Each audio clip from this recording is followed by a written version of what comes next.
প্রিয় দর্শক, অন্ন, বস্ত্র, বাসস্থান, শিক্ষা, স্বাস্থ্য এবং নিরাপত্তা একটি দেশের মানুষ এই তো চায়। কিন্তু বর্তমান পরিস্থিতিতে আমাদের দেশের অবস্থা যা, তাতে কি মনে হয়? আমরা আজকে নিশ্চয়ই এ বিষয়গুলো নিয়ে আলোচনা করব। সংবাদপত্রে বাংলাদেশ অনুষ্ঠান থেকে আমি রেজানুর রহমান আপনাদের স্বাগত জানাচ্ছি।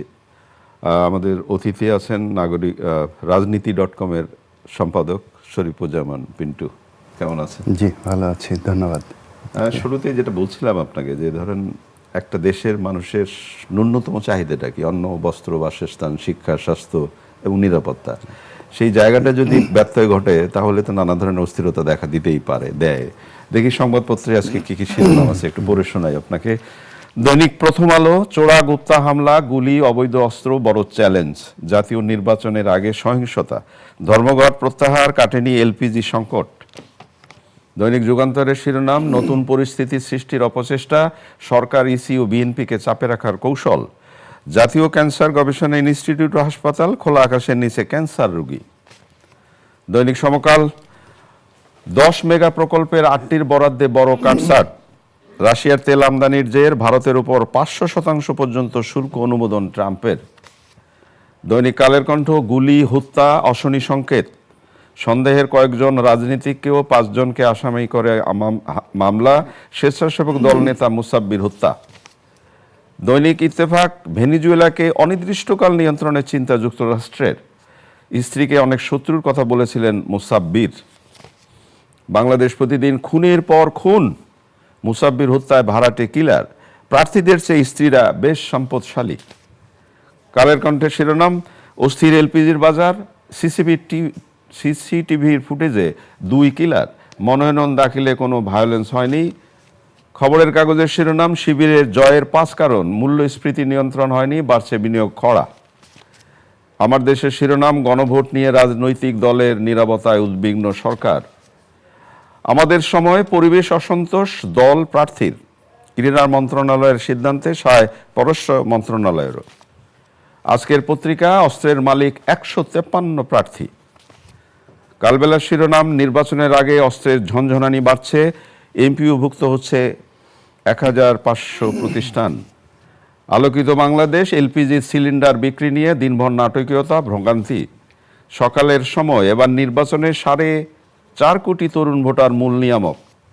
রূপালী বাংলাদেশ: নিশানায় রাজনৈতিক নেতারা। দৈনিক সময়ের আলো: ভোটে বিএনপির অস্বস্তি, স্বতন্ত্র বিকল্প প্রার্থী। দৈনিক ইনকিলাব: পরাজয়ের সংখ্যায় জামায়াত। এটা শিরোনাম করেছে ইনকিলাব। আর যাই হোক, যদি সময় পাই আমরা আলোচনা করব। কিন্তু শরীফ, একটা জিনিস যেটা বলছিলাম আপনাকে প্রথমেই, যে নিরাপত্তার ব্যাপারটা এবং মানুষের জীবন মানের যে নিশ্চয়তা, সেই জায়গাটা যদি তৈরি না হয়, তাহলে যে একটা জাতীয় নির্বাচন সামনে হচ্ছে, সেটা নিয়ে তো অনেক আশঙ্কার জায়গা তৈরি হয়। যেমন ধরেন, চোরা গোপ্তা হামলা, খুনি, গুলি, অবৈধ অস্ত্র বড় চ্যালেঞ্জ, এটা হলো প্রথম আলো শিরোনাম। আর গুলি, হত্যা, অশনি সংকেত, এটা হলো কালের কণ্ঠের শিরোনাম। শুধু প্রথম আলো বা কালের কণ্ঠ না, আপনি যদি আজকে আপনি লাস্ট যে পত্রিকাটা বললেন, ইনকিলাব ছাড়া আর সব পত্রিকাই কিন্তু আইন শৃঙ্খলা পরিস্থিতিটাই লিড। এরপরে আপনার বা আমার বলার প্রয়োজন হয় না যে আইন শৃঙ্খলা পরিস্থিতি কেমন। হ্যাঁ, তা সংক্ষেপে যদি বলি যে এটা খুব হতাশাজনক, আশঙ্কাজনক। এবং আমরা যে আশঙ্কা শুরু থেকেই করে আসা হচ্ছিল যে আসলে নির্বাচনের দিন যত এগিয়ে আসবে, ততই বোধহয় পরিস্থিতি আরো নাজুক, আরো ভয়াবহ, আরো আশঙ্কাজনক হবে, এবং সেটিই ঘটছে। এবং গত সপ্তাহখানেকের মধ্যে খুনের সংখ্যা বোধহয় 4 চাঞ্চল্যকর খুন। এবং সেটা যেটা বলা হচ্ছে যে সব ভাড়াটে খুনি দিয়ে করা।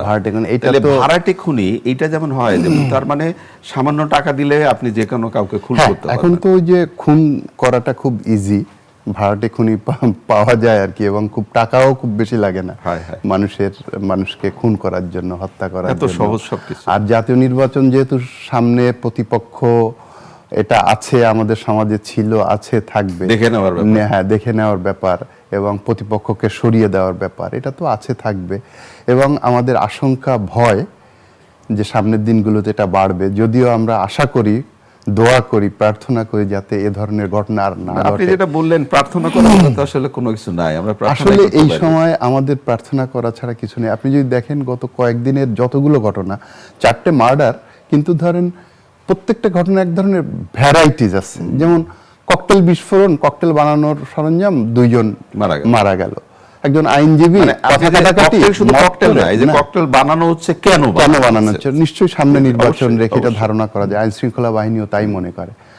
মোটরসাইকেল আরোহী একটু কথা কাটাকাটি হলো, দিল মেরে বসুন্ধরা দিল মেরে। কালকে এনসিপির একজন নেতা গাজীপুরে সে মোটরসাইকেল নিয়ে যাচ্ছিল, তাকে গুলি করে মোটরসাইকেলটা নিয়ে চলে গেল। অর্থাৎ এরকম আপনি যদি ধরেন ওই যে দীপু চন্দ্রকে মারলো, তারপর ধর্ম অবমান, মানে কোনো না কোনো ছোটখাটো ব্যাপার, ছোটখাটো ইস্যুতে এই ঘটনাগুলো মানে ঘটছে। আপনার কি মনে হয় যদি ধরেন এই ধরনের ঘটনাগুলো ঘটছে, যদি কোনো একটা ঘটনা দৃষ্টান্ত হতো যে না অপরাধী ধরা পড়লো, তার শাস্তি হলো, জেলে গেল বা কিছু একটা হলো, তাহলে তো একটা ভয়ের ব্যাপার তৈরি হয়। কিছু যে হচ্ছে না তা নয়, কিছু ঘটনায় ধরা পড়ছে, কিন্তু আসলে হচ্ছে যে ধরেন হাদি হত্যার কথা যদি বলেন, আপনি যত আসামিকেই ধরেন, তার মা বাবাকে ধরেন, মূল আসামি প্রশ্নটা, এবং সেখানে অনেকগুলো প্রশ্ন যে সেই মূল আসামি কিভাবে পালিয়ে গেল, তাহলে যারা দায়িত্বে ছিল তারা কি করলো, তারাই কি ছেড়ে দিল, তারাই কি সহযোগিতা করলো? অনেক প্রশ্ন চলে আসে, গুরুত্বপূর্ণ প্রশ্ন। এই প্রশ্নগুলোর উত্তর হওয়া খুব জরুরি। আচ্ছা, একটা শিরোনাম পড়ে শোনাইছি আপনাকে আমি, যেটা যে এখন যেটা হয় কি যে প্রার্থীদের হলফনামায় তো আমরা অনেক কিছুই দেখতে পাচ্ছি। যেমন অনেকে প্রশ্ন তোলেন যে প্রার্থীদের যে হলফনামা দেখি তাতে বাসা ভাড়া দেয় কত, তারা শানসক হতে থাকে কিভাবে, গাড়ি বাড়ি চালায় কি করে। আবার এখন দেখা যাচ্ছে বাংলাদেশ প্রতিদিনের শিরোনামে যে প্রার্থীদের চেয়ে স্ত্রীরা সম্পদশালী, তার মানে কি স্ত্রীরা নিরাপদ নাকি? না, স্ত্রীরা, এটা আপনি যদি মানে কয়েকটা দিক আছে, আমি যদি প্রশ্নটা এভাবে করি তাহলে কি এরা অনেক যৌতুক নিয়েছেন, যেটা দুর্নীতিবাজ পুলিশ বা কাস্টমস কর্মকর্তাদের বেলায় যেটা হয়ে থাকে, তারা শ্বশুর বাড়ি থেকে অনেক কিছু পেয়েছেন, এটা দেখানোর একটা প্রবণতা আমরা এর আগে দেখছি। যখন তারা ধরা পড়েন বা জিজ্ঞাসাবাদের সম্মুখীন হন, তখন কিন্তু এই বিষয়গুলো এসছে। এখানে পলিটিশিয়ানদের বেলায় যেটা হয়েছে সেটা হলো যে নিশ্চয়ই যারা ইনকাম করে সব ইনকাম নিজের নামে দেখানো যায় না, তখন হয়তো পরিবারের নামে রাখে। কিন্তু এটা খুবই দুর্ভাগ্যজনক, দুঃখজনক যে আমি আমার স্ত্রীকে একটা মানে বিপদের দিকে ঠেলে দিচ্ছি। স্ত্রী কি বোঝে সেটা? এটা অনেক ক্ষেত্রে বোঝেন না, সাধারণত যারা হাউসওয়াইফ থাকেন তারা হয়তো বোঝেন না, এবং বুঝলে নিশ্চয়ই কোনো মানুষের, তিনি স্ত্রী হন আর নাগরিক সাধারণ মানুষ হন, শিক্ষিত হন, নাকি উনি নিরাপত্তা ভাবেন যে আমার নামে তো অনেক টাকা আছে। আসলে টাকার বিষয়টা তো এক একজন এক এক ভাবে দেখেন। যিনি সচেতন নিশ্চয়ই তিনি, তাকে যদি কোটি কোটি টাকা দেওয়া হয় তার ইনকামের বাইরে তিনি নিবেন না, এটাই তো স্বাভাবিক। এলপিজি গ্যাস সাধারণ মানুষের একেবারে খুবই জরুরি বিষয়। এইটা নিয়ে যে গত এক সপ্তাহ ধরে যে টানাপোড়েনটা হচ্ছে, ধর্মঘট প্রত্যাহার হয়েছে কিন্তু আসল দামে পাওয়া যাচ্ছে না। আসল দামে আপনি কিভাবে পাবেন? আপনার যে সংকটটা, এখন সংকটটা সরকার বলছে যে, বলে আসছে যে মজুদ যথেষ্ট আছে, সংকট হবে না। ব্যবসায়ীরা কৃত্রিম সংকট তৈরি করছেন, এটাই সরকারের বক্তব্য। আর ব্যবসায়ীরা বলছেন যে আমদানি কম, তারা আমদানি করতে পারছেন না, ডিমান্ড বেশি, সাপ্লাই কম। তো এখন দেখেন এখানে একটা ব্যবস্থাপনা, একটা ম্যানেজমেন্ট, একটা সরকার এতদিন ধরে এই ক্রাইসিস জমতে এমন একটা অবস্থায় গেল যে যখন একদম রান্না বাড়া বন্ধ হয়ে গেল, এরপরে হোটেলে যাচ্ছে, হোটেলে খাবার দ্বিগুণ, তারা বলছে আমরাও গ্যাস কিনতেছি দ্বিগুণ দাম দিয়ে। এটা একটা চেইন, এবং জনজীবনে এটার যে একটা মারাত্মক ক্ষতিকর ইম্প্যাক্ট সারা দেশ জুড়ে, এর দায়টা কে নিবে? এবং এই যে পকেট থেকে মানুষের টাকা বের হয়ে গেল এই অভাবের সময়, অর্থনৈতিক এই প্রশ্নটা তুললেন যে এর দায়টা কে নেবে, দায়টা কে নেবে, এটা বড় প্রশ্ন। এখন যে প্রশ্নটা আপনাকে করব বা যে প্রসঙ্গটা তুলবো খুবই দুঃখজনক। দৈনিক যুগান্তরের সংবাদটি ছাপা হয়েছে এবং ছবিও দেখেছেন আপনি। এই শীতে হাসপাতালের বাইরে অনেকগুলো রোগী শুয়ে আছে। কারা সেই রোগ কাদের? জাতীয় ক্যান্সার গবেষণা ইনস্টিটিউট ও হাসপাতাল, খোলা আকাশের নিচে ক্যান্সার রোগী। আপনি কি ভাবতে পারেন যে ক্যান্সার রোগী, সে তো নিজেই দুর্ভাবনায় অস্থির, তাকে এই শীতের মধ্যে খোলা আকাশের নিচে শুয়ে রাখা হয়েছে? এই নিউজটা আমি যখন পড়ছিলাম আসলে শরীরের পশম আসলে দাঁড়িয়ে যাওয়ার মতো অবস্থা। বুঝছেন, এটা মানে একটা অসহনীয় খবর। এবং আমি প্রথমে যুগান্তর এবং এই প্রতিবেদক জাহিদ হাসানকে ধন্যবাদ জানাই, কারণ আমি দেখছি যে তিনি লিখেছেন যে 7 দিন ধরে তিনি বিষয়টা পর্যবেক্ষণ করেছেন। এটাই আসলে একজন সাংবাদিকের দায়িত্ব হওয়া উচিত। এবং তিনি যেভাবে বিষয়টা তুলে এনেছেন এটা যদি মানে মানে এর অর্ধেকও যদি সত্য, পুরোটাই সত্য, না, সবই আছে তো এখানে, হ্যাঁ। ছবি কথা বলে, তো ছবি আছে। ছবি কথা বলে, তো পুরোটাই সত্য, এটা অর্ধেকের প্রশ্ন নাই বা তুলি, মানে এটা আপনি আর কিছু না হোক পিন্টু, আর কিছু না হোক, এই শীতার্ত সময়ে রোগীরা হাসপাতালের বাইরে এরকম ভাবে শুয়ে থাকবে, শুয়ে রাখা হবে, প্রতিদিন এইটা তো 50 অন্যায়, জন। এটা তো একটা অন্যায়। এবং দেখেন, এটা নিয়ে গত সরকারের সময়ও আলোচনা হয়েছিল যে একটা অস্থায়ী শেড করে দেওয়া হবে। এমনকি এই সরকারেরও যিনি স্বাস্থ্য উপদেষ্টা, এবং আমরা জানি যে তিনি প্রধান উপদেষ্টার ঘনিষ্ঠ হওয়ার কারণে তিনি যথেষ্ট প্রভাবশালী উপদেষ্টা, তিনি চাইলে এটা খুব কঠিন একটা কাজ হওয়ার কথা না, একটা হাসপাতালে একটা অস্থায়ী শেড করা, জি। এবং তিনি দেখে এসেছেন, উনি আশ্বাস দিয়েছেন, কিন্তু কাজের কাজ কিছুই হয়নি। এবং আরো দুর্ভাগ্যজনক, নিউজটা পড়তে গিয়ে আমি দেখলাম যে এখানে রেডিওলজির দরকার হলো 10টা, আছে 6টা, সচল আছে মাত্র 2টা। বাহ, মানে হারানের কয়টা ছেলে। ক্যান্সার হসপিটাল যেখানে রেডিওলজি, কেমোথেরাপি এটা একটা অত্যাবশ্যকীয় চিকিৎসা সরঞ্জাম বা চিকিৎসার উপায়, সেখানে যদি এই অবস্থা থাকে, এবং এটা 500 বেডের হসপিটাল, প্রতিদিন প্রায় 2000 রোগী এখান থেকে চিকিৎসা নেন। সবচেয়ে বিস্ময়কর ব্যাপার হচ্ছে যে দুপুর 12টার পরে আর কোনো রোগী ভর্তি করা হয় না। এখন টেকনাফ, তেতুলিয়া, সারা দেশ থেকে যে ক্যান্সার রোগীটা একমাত্র বাঁচার আশায় এখানে কোনোভাবে ক্যান্সার হাসপাতালে এসে পৌঁছে, তাকে পরের দিন লাইন দিয়ে বসে থাকতে হবে, পরের দিন 12টা পর্যন্ত, এই শীতের মধ্যে, এই খোলা আকাশের নিচে। মানে একজন উপদেষ্টা যদি চিন্তা করেন, সরকারের একজন নীতি যে একটা ভালো কাজ, 5টা ভালো কাজ করব, 16 মাসে 10টা ভালো কাজ করব, তার মধ্যে এটা তো একটা আইকনিক কাজ হতে পারে যে না, আমি উপদেষ্টা ছিলাম, আমি ক্যান্সার হসপিটালের জন্য এই কাজটা করে এসেছি, যেখানে এই শীতে কষ্ট পাচ্ছিল। এবং এটা তো আপনি ধর্মের দৃষ্টিকোণ থেকেও যদি বলেন, এর চেয়ে বড় সওয়াব তো আর হইতে পারে না। এবং সেই ক্ষমতা আসছেন, মানবিকতা ভুলে গেলাম, মানে সওয়াব বললে আমরা হয়তো একটু বেশি সওয়াবের কথা বললে, আরে মানবিকতাই নাই, আবার সওয়াব কোথা থেকে হবে?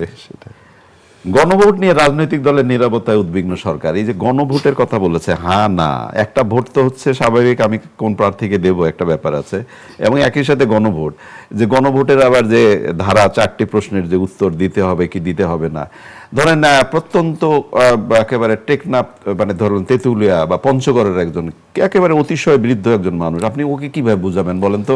এই 4টা প্রশ্ন আপনি কিভাবে বুঝাবেন? শুনেন, গণভোট তো এভাবে অনেকগুলো প্রশ্ন দিয়ে হয় না। একটা স্পেসিফিকেশন পছন্দ করেন, হ্যাঁ অথবা না, ইয়েস অর নো। আপনি 4টে প্রশ্ন দিয়ে এটা বাংলাদেশের যে প্রক্রিয়া, আমার মনে হয় না যে 30% মানুষেরও এইটা বোঝার ক্ষমতা আছে, এই প্রশ্নের জবাব দেওয়ার ক্ষমতা আছে। তো 4টে প্রশ্নের মধ্যে তো আমি 3টা করতে পারি, একটা নাও মানতে পারি, সেটাও তো হতে পারে। তো এই যে জটিল প্রক্রিয়া, এটা একটা কারণ। 2 নম্বর হলো একটা জাতীয় নির্বাচন, এতদিন পরে, এত কিছুর পরে একটা জাতীয় মানুষের আগ্রহ জাতীয় নির্বাচন ঘিরে। এই জুলাই সনদ হলো কি হলো না, এখন এটা অবশ্যই গুরুত্বপূর্ণ জুলাই, কিন্তু এটা নিয়ে মানুষের সেই আগ্রহের জায়গাটা কিন্তু অনেকটা কমে গেছে, যে কারণে দেখবেন যে সরকার ক্যাম্পেইন করছে, নানাভাবে অনুরোধ করছে, কিন্তু রাজনৈতিক দলগুলোরও কিন্তু সেই অর্থে কোনো আগ্রহ নাই। সেই জায়গাতেই তো বলা হচ্ছে যে রাজনৈতিক দলের নিরাপত্তা, রাজনৈতিক দল তো এখন সে নির্বাচন নিয়ে ব্যস্ত, তার আসন, সে কয়টা আসন পাবে, তার প্রার্থী কিভাবে সেটেল করবে, সে কিভাবে প্রতিপক্ষকে পরাজিত করে তার প্রার্থীকে বিজয়ী করবে, সেটা নিয়ে ব্যস্ত, তার কি এটা ভাবার কোনো সুযোগ নাই। এবং এটা অতীতের গণভোটগুলো যেটা হয়েছে যে ধরেন 80% 90% ভোট দিয়ে এক ধরনের হয়েছে, এবার যেটা মনে হয় যে মানুষ আন্দাজে হয়তো কেউ ভোট দিবে, কেউ মানে খুব একটা এখন পর্যন্ত আশাবাদী হওয়ার মতো এই গণভোটকে ঘিরে কোনো কিছু দেখা যায় না আর কি। একটু বিদেশে যাই, জি, মানে বিদেশে যাই মানে তো এখন আমেরিকায় যাওয়ার মানুষের যে প্রত্যাশা, এই যে 18 লাখ টাকা জমানো দিতে হবে, সেটা কতজন যাবে? অনেকেই যাবে, হয়তো অনেকেই যাবে, কিন্তু এই যে যুক্তরাষ্ট্রের মহামান্য প্রেসিডেন্টের যে এখন সারা পৃথিবীব্যাপী আগ্রাসী মনোভাব, যেমন উনি বলেছেন ভেনেজুয়েলাকে অনির্দিষ্টকাল নিয়ন্ত্রণের চিন্তা যুক্তরাষ্ট্রের। আপনি একটা দেশকে অনির্দিষ্টকালের নিয়ন্ত্রণ রাখবেন? শুধু তো তাই না, আপনি শুধু অনির্দিষ্ট, উনি কি বলেছেন অনেক কয়েকগুলো, উনি অনির্দিষ্টকালের জন্য শাসন করবেন বা নিয়ন্ত্রণ করবেন। নাম্বার 1, ওই দেশের যত তেল সব নিয়ন্ত্রণে থাকবে, তার নিয়ন্ত্রণে থাকবে। নাম্বার 2, নাম্বার 3, ওই তেল বিক্রির যে টাকা সেটা যুক্তরাষ্ট্রের সমর্থিত আন্তর্জাতিক ব্যাংকে জমা থাকবে।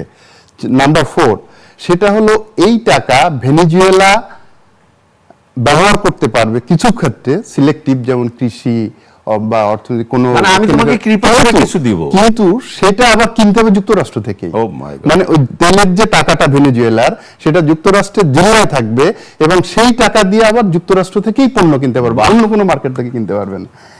এখন আপনি চিন্তা করেন যে, এবং সর্বশেষ যেটা, যুক্তরাষ্ট্রে যে পুতুল অন্তর্বর্তী সরকার গঠন করা হয়েছে, সেটাও বলা হচ্ছে এবং অফিসিয়ালি যুক্তরাষ্ট্র বলছে যে অন্তর্বর্তীকালীন সরকার যে সিদ্ধান্ত নেবে সেই সিদ্ধান্তের উপরেও নিয়ন্ত্রণ থাকবে যুক্তরাষ্ট্রের। বাহ। তার মানে কি, যুক্তরাষ্ট্রের এটি একটি অঙ্গরাজ্যের উপরেও কিন্তু যুক্তরাষ্ট্র তার 51টা বোধ হয় আরেকটু বাড়লো। তার উপর যে সে খবরদারি যতটা না করতে পারে, ভেনেজুয়েলার উপর কিন্তু তার চেয়ে অনেক অনেক বেশি খবরদারি করতে পারবে। হ্যাঁ, কারণ আমার মনে হয় না যে নিউ ইয়র্কের উপর উনি গিয়ে এত খবরদারি করতে পারবে, যুক্তরাষ্ট্রের কেন্দ্রীয় প্রশাসন এতটা দেখা যাক আরো কতটুকু কি দাঁড়ায়। আচ্ছা, এই যে জগন্নাথ বিশ্ববিদ্যালয়ের নির্বাচন হলো ছাত্র সংসদের, সেখানেও ছাত্র শিবিরের জয় জয়কার। তাহলে আমরা যে আলোচনাগুলো অনেক গুণী মানুষের কাছে শুনি না, 4টা বিশ্ববিদ্যালয়ে জয় হয় কি আর কি হলো, তা কিন্তু ছাত্র সংসদগুলোতে তো শিবিরেরই জয় জয়কার এখন। তাহলে এর বিশ্লেষণটা কি?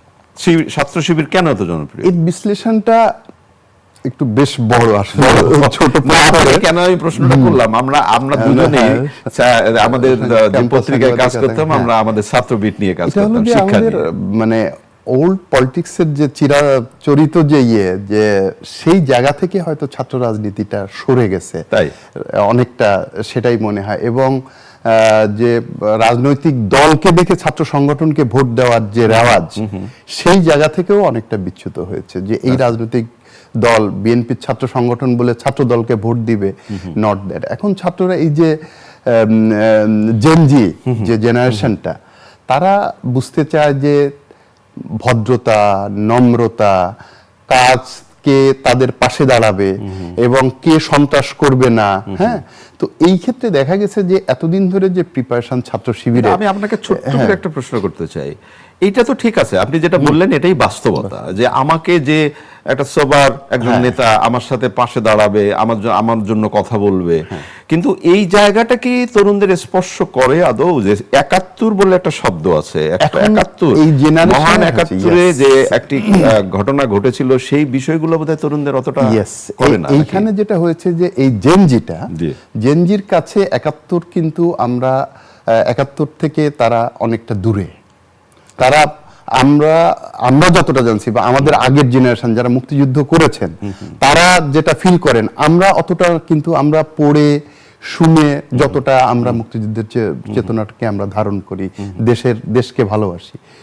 তো এর পরের যে জেনারেশন, তারাও দেশকে ভালোবাসে, তারাও শিক্ষিত, মার্জিত, কিন্তু তাদের কাছে মুক্তিযুদ্ধের যে বিষয়টা, সেটা আরেকটু আমাদের চেয়ে মনে হয় যে সেটা একটু ঝাপসা। কিন্তু তাদের কাছে সেই মুক্তিযুদ্ধের মহান আদর্শ, সেটা তুলে ধরবার যে প্রক্রিয়া, সেই প্রক্রিয়া তো আমাদের রাষ্ট্রীয় মেকানিজম, সেটা অবশ্যই গলদ ছিল, এবং আমাদের যে মেকানিজম সেটা হয়তো আমরা জেনজির কাছে, সেটা আমাদের ব্যর্থতা, আমাদের সরকার, প্রশাসন, রাজনৈতিক দল, এমনকি মুক্তিযোদ্ধা অনেকেরই সম্মিলিত ব্যর্থতা, যে তাদের কাছে আমরা তুলে ধরতে পারিনি। এবং মুক্তিযুদ্ধ সম্পর্কে আসলেই কিন্তু এই জেনজিরা খুব ভালো ধারণা যে পান, সেটা এই ভুয়া মুক্তিযুদ্ধ, মানে এটা তো একটা মুক্তিযুদ্ধের আলোচনা হলে, আপনি যেভাবে শব্দটা বললেন, সেই শব্দটা শুনে কিন্তু আমার ভেতরটা কেবল, কিন্তু মুক্তিযুদ্ধ তো ভুয়া হতে পারে না। মুক্তিযোদ্ধা যে কারণে এই বাংলাদেশের শেকড় প্রথিত হয়েছে, তাদের নামের আগে এই শব্দটা দেওয়া, মুক্তিযোদ্ধারা তো হলো স্যালুট দেওয়া। প্রত্যেকটা মুক্তিযোদ্ধা মানে আমি তো দেখলে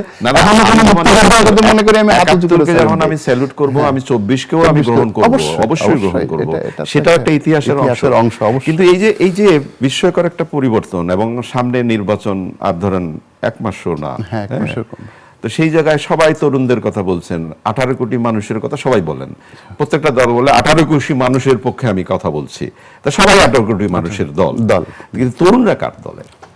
না, তরুণরা এখানে মিক্সড। এবং আমি এটা বিশ্বাস করি বা মনে করি, বা আমার একটা ধারণা, যে ছাত্র সংসদ নির্বাচনে যেটা ঘটবে, সেটা জাতীয় নির্বাচনে বা ভোটের রাজনীতিতে সেটা ঘটবে না। সেটা ঘটবে না, কারণ এখানে হলো যে অনেকগুলো বিষয়, আমি যেটা বললাম যে অনেক আলোচনার বিষয়, ওর ছাত্র শিবির পরিকল্পিতভাবে অনেক দিন ধরে তারা এই বিষয়টা নিয়ে কাজ করছে, এবং তারা সেইভাবে প্রার্থী মনোনয়ন, তাদেরকে তুলে ধরা, সোশ্যাল মিডিয়া কন্ট্রোল করা, তাদের ভালো কাজগুলো আগে থেকে। জগন্নাথ বিশ্ববিদ্যালয়ে আপনি কোথায় যেন দেখলাম ওরা 30-35টা কাজ করেছে, মানে অনুষ্ঠান, সভা, সেমিনার, মানে মানে শিক্ষা কার্যক্রম করেছে যাতে স্টুডেন্টদের ইনভলভ করা যায়। আচ্ছা, ছাত্রদল কয়টা কাজ মানে আপনি করেছে? যেটা কারণ বলতে ছাত্রদল তো ট্র্যাডিশনাল রাজনীতির মধ্যেই আছে। আপনি যেটা বলতে চাইছেন যে শিক্ষা জীবন সম্পর্কিত যে কথা জায়গাগুলো, সেই জায়গাগুলো তারা টাচ করেছে। হ্যাঁ, তাহলে তারা এটা নানাভাবে, অবশ্যই তারা নানাভাবে তারা তাদের চেষ্টা করছে তারা, এবং সেখানে তারা হয়তো বা মুগ্ধ, এবং ছাত্রীরা বিশেষ করে এটা একটা নতুন প্রশ্ন। নতুন আগে যেটা মনে করা হতো যে মহিলারা বোধহয় শিবির করবে না। ছাত্রীরা, হ্যাঁ, কিন্তু ছাত্রীদের এবং দেখা যাচ্ছে যে ভোটেও তারা যথেষ্ট অংশ নিচ্ছে এবং তারা ভোট দিচ্ছে। এর থেকে অন্যান্য ছাত্র সংগঠনের বুঝবার এবং তাদের বোধোদয় হওয়ার অনেক বেশি। সামনের দিনের রাজনীতি তো তাই, ট্র্যাডিশনাল রাজনীতি, ওল্ড স্কুল পলিটিক্স ভ্যানিশ। এখন আপনাকে এই সময়ের তালের মানে তাল মিলিয়ে যদি আপনি চলতে না পারেন, জেনজির সঙ্গে যদি আপনি তাল মিলায় না চলেন, তাহলে আপনি পিছিয়ে যাবেন। যারা এটা তাল মিলিয়ে চলবে তারা এগিয়ে যাবে। এটাই এই নির্বাচনের শিক্ষা। অনেক ধন্যবাদ। প্রিয় দর্শক, আমরা যে বিষয়গুলো নিয়ে কথা বললাম আপনারা সেই শুনলেন। এই যে আমরা সম্ভাবনার কথা বললাম, বাস্তবতার কথা বললাম, এই বিষয়গুলো বোধ করি আমাদের একটু ভাববার ব্যাপার আছে। কিন্তু পাশাপাশি শুরু করেছিলাম যে বিষয়টি নিয়ে, দেশের আইন শৃঙ্খলা পরিস্থিতি যদি ঠিক না থাকে, তাহলে আমরা একটা সুন্দর নির্বাচনের কথা যেটা ভাবছি, সেটা কি আদৌ সম্ভব হবে? ভাববেন আশা করি। ভালো থাকবেন। আগামীকাল নিশ্চয়ই আবারও কথা হবে। খোদা হাফেজ।